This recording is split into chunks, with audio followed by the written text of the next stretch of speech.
दोस्तों कहते हैं कि जिंदगी खेलती भी उसी के साथ है जो खिलाड़ी बेहतरीन होते हैं। दर्द सबके एक से हैं मगर हौसले सबके अलग अलग हैं। कोई हताश होकर बिखर जाता है तो कोई संघर्ष करके निखर जाता है। दोस्त, अगर तेरी भी जिंदगी में संकट के बादल छाए हैं और लग रहा है कि तुम्हारी जिंदगी के साथ कोई खिलवाड़ कर रहा है, तो याद रखना तुम कोई मामूली इंसान नहीं हो, क्योंकि तुम्हारी काबिलियत इतनी महान है कि इस खेल के लिए खुद ऊपर वाले ने तुम्हें चुना है। अब ये तुम्हारी जिम्मेदारी है कि तुम इस खेल को किस लिहाज से देखते हो और इसे कैसे खेलते हो। ये खेल बड़ा ही निराला है क्योंकि इसमें तुम्हें कोई भी हराने वाला नहीं होता। ये तुम्हारी हार भी तभी होती है जब तुम उसे खुद स्वीकार करते हो। अगर तुम हार नहीं मानते और संघर्ष करते रहते हो तो आज नहीं कल कामयाबी आपके कदम जरूर चूमती है। अगर विश्वास नहीं होता तो आज ये रियल लाइफ स्टोरी मैं आपको सुनाने वाला हूँ। इसे ध्यान से सुनना, क्योंकि इसे सुनकर आपको सिर्फ विश्वास ही नहीं होगा, आपका खून खौल जाएगा कुछ कर गुजरने के लिए। इतिहास में एक ऐसा इंसान भी था जिसकी कामयाब होने की आग देखकर ऊपर वाले ने भी उसके साथ एक खेल खेला, और वो खेल कोई छोटा मोटा नहीं था।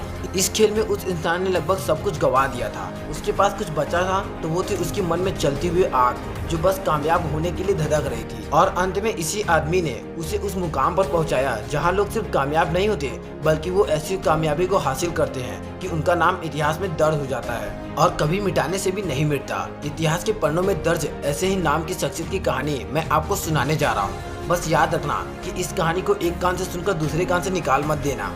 उसे अपने दिल और दिमाग में इस कदर बैठा लेना कि जब तुम्हें ऐसा खेल खेलना पड़े तब तुम इस कहानी को याद करके अपनी जीत को पक्की कर सको। 14 अगस्त 1821, मतलब आज से यही कुछ 200 साल पहले फ्रांस के दूर दराज वाले इलाके में उस महान शख्सियत का जन्म हुआ, जिसने मुझे यह सिखाया कि स्ट्रगल का असली मायनों में मतलब क्या होता है। उस इंसान ने स्ट्रगल शब्द का मतलब बचपन से ही जान लिया था, क्योंकि उसकी जिंदगी का स्ट्रगल तो उसके जन्म के बाद से ही शुरू हो गया था। उसके पिता एक छोटे किसान थे। जब वो 10 साल का था तब उसकी माँ ने दुनिया को अलविदा कह दिया था।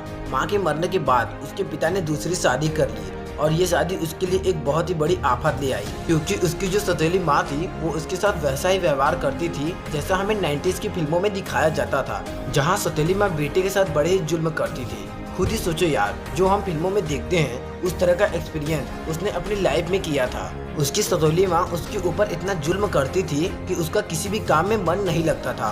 उस समय फ्रांस के साथ पूरे यूरोप में ही इंडस्ट्रियल रिवोल्यूशन अपने पीक पर था, इसीलिए वहाँ के सिटीज में स्किल वर्क सीखने की और करने की कोई कमी नहीं थी। इसीलिए उसने सिर्फ 13 साल की उम्र में ही अपने घर को अलविदा कह दिया और पेरिस की ओर रवाना हो गया। उसके गाँव से पेरिस लगभग 500 किलोमीटर की दूरी पर था। उसके पास इतने पैसे भी नहीं थे कि वो किसी की गाड़ी से पेरिस पहुँच सकता था, इसीलिए उसने अपने 500 किलोमीटर का सफर पैदल चलकर पार किया।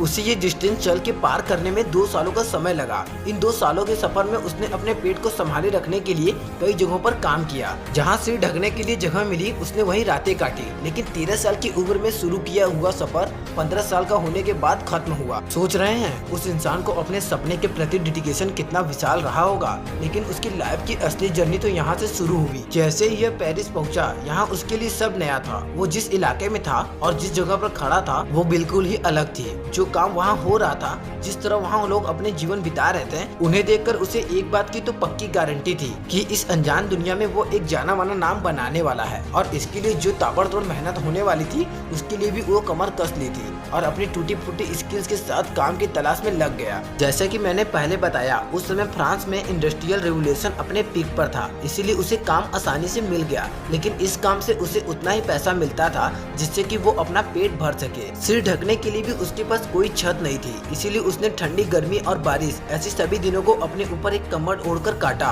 और इसे इस बात की कोई भी शिकवा नहीं थी, उसे बस अपने काम की चिंता रहती थी। वो जब काम कर रहा था उसे अपने काम में माहिर होना था, प्रोफेशनल बन रहा था। इसी कारण उसने उतने ही पैसों में भी संतोष कर लिया। वो कहते हैं ना दोस्तों कि जब कुल्हाड़ी को पत्थर पर घिसा नहीं जाता तब तक उसे धार नहीं आती, और जब तक उसमें धार नहीं आती वो कुल्हाड़ी कहने लायक नहीं है। उसने भी खुद को कुल्हाड़ी मानकर काम में झोंक दिया। इस दौरान उसने लकड़ी से अलग अलग चीजों को बनाना सीख लिया था। काफी दिनों तक काम करने के बाद उसे रियलाइज हुआ कि अब उसे आगे बढ़ने की जरूरत है। फिर वह एक अच्छे काम की तलाश में निकल गया और एक जगह उसे जैसा चाहिए था वैसा काम मिला। अब क्योंकि इतने दिन पत्थर पर घिस के इस कुल्हाड़ी को धार आ चुकी थी, इसीलिए जब उसे ये काम मिला तो उसके बदले पहले से भी अच्छी तनख्वाह मिलने लगी थी।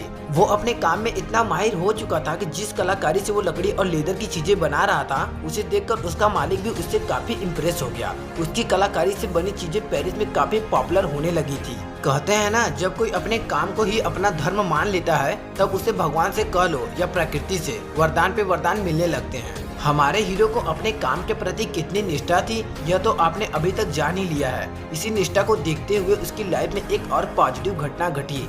इसी दौरान एक जगह से दूसरी जगह सामान ढोने के लिए फ्रांस में ट्रेन भी शुरू हो चुकी थी। आप सोच रहे होंगे कि ट्रेन के शुरू होने से क्या फायदा हो सकता है। दोस्तों, ट्रेन शुरू होने से हमारे हीरो की लाइफ में एक नया मोड़ ले लिया, क्योंकि सामान ढोने के लिए तिजोरी जैसे बड़े बड़े बॉक्स की जरूरत होती थी। इसीलिए जब ट्रेन शुरू हुई तब इन बॉक्स की डिमांड कई गुना बढ़ गई। हमारे हीरो ने इस अवसर का फायदा उठाने का सोचा और बॉक्स बनाना शुरू कर दिया। लेकिन जैसा कि हमने अब तक कहानी में जान लिया है कि हमारा हीरो कोई साधारण इंसान नहीं था, वो तो एक कलाकार था। इसीलिए जब कंपटीशन बढ़ने लगा तब उसने कुछ नया करने का सोचा। इसी दौरान उसने बॉक्स इंडस्ट्री में रूपोल निकाली। उसने पाया कि उस वक्त जो बॉक्स बन रहे थे वो ऊपर से राउंड होते थे, जिस वजह से एक के ऊपर एक बॉक्स को नहीं रखा जा सकता था। उसने भी यह पाया कि बॉक्स लेदर की बनी होती थी, इसलिए वो बारिश में भी भीगकर जल्दी खराब हो जाती थी। इसीलिए उसने बॉक्स को फ्लैट बनाना शुरू किया और लेदर की जगह उसने कैनवस का यूज करना शुरू कर दिया, जो वाटरप्रूफ भी होता है और टिकाऊ भी। इन बदलाव के साथ उसने बॉक्सेस बनाए और बेचना शुरू किया और देखते ही देखते बॉक्स के इंडस्ट्री में उसने खुद की ही मोनोपोली स्थापित कर ली।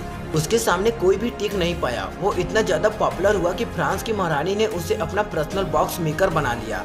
इसके बाद और भी कई शाही लोगों ने उससे ही बॉक्स बनवाना शुरू कर दिया। उसके पास अच्छा खासा पैसा जमा हो चुका था, इसीलिए उसने अपना खुद का वर्कशॉप खोल लिया। उसकी कारीगरी का जादू पूरे फ्रांस में इस कदर छा गया था कि उसने कलाकारी के क्षेत्र में कई अवार्ड जीते। लेकिन ये जिंदगी का खेल है, इसमें कामयाबी मिलने के बाद भी संघर्ष रुकता नहीं, वो चलता ही रहता है। हमारे हीरो की जिंदगी में भी फ्रांसीसी पर सिनवार के एक नया संघर्ष शुरू कर दिया। इस युद्ध के दौरान फ्रांस में सब कुछ नष्ट हो चुका था, लेकिन इस संघर्ष के दौरान उसको अकेले संघर्ष नहीं करना था, बल्कि इस बार तो उसका पूरा परिवार उसके साथ था। जब युद्ध थमा तो वो शहर वापस आया, जब उसकी पूरी वर्कशॉप बर्बाद हो चुकी थी।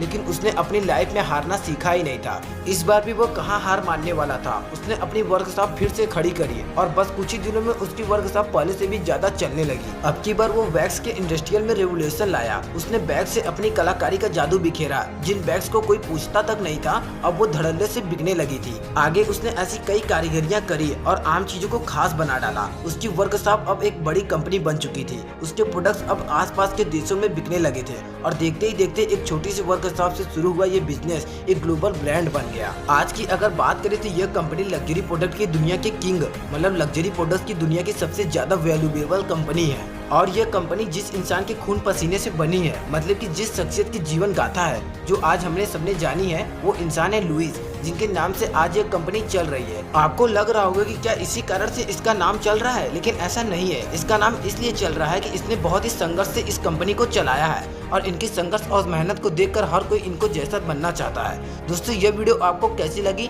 हमें कमेंट करके जरूर बताइएगा और यदि वीडियो अच्छी लगी हो तो वीडियो को लाइक और हमारे चैनल को सब्सक्राइब जरूर कर दें।